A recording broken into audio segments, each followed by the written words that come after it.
there's still a ton of hype surrounding Jackson Holliday, given that he is so young, but he hasn't reached that superstar potential yet. Do you see that being this year, or do you see that even more in the distant future? When you're under the microscope as much as he was, because he was just crushing each level, and he comes from a baseball family, and you were already dealing with that expectation, but on top of it, people are looking at you constantly, and that's why there was a lot of criticism around when he came up to the big leagues and really struggled. People were starting to talk, well, is he not going to figure it out? That's an unfair criticism, especially when you think about how young he was when he came up, and yet he's still in his early 20s. So do I think he can make that big step? Absolutely. But I want to temper expectations for him, because now this runway of getting ready, another full off season after your first full league in the big leagues, that's been disrupted by the surgery in the hamate bone, and where he's got to miss some time.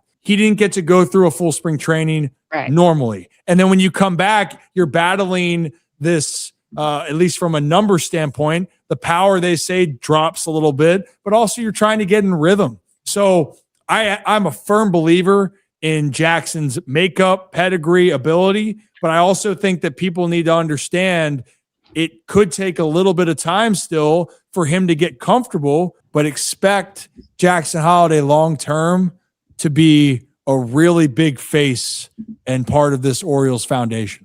I am excited to see what Jackson can do, but you also mentioned it. It is so hard to recover from missing spring training. I think that's the element no one's talking about with Gunnar Henderson last year. They're talking about the shoulder injuries he had to deal with during the season, but I even look at the intercoastal strain that kept him out all of spring training, and that first month of April was really ugly for Gunnar because he had to use it pretty much as a spring training to get reacclimated into the game. And so it is so challenging for pros. So you're right, temper those expectations. But once he gets toward that 100% level in June or July, I'm curious to see how he will progress and take that next step in his game.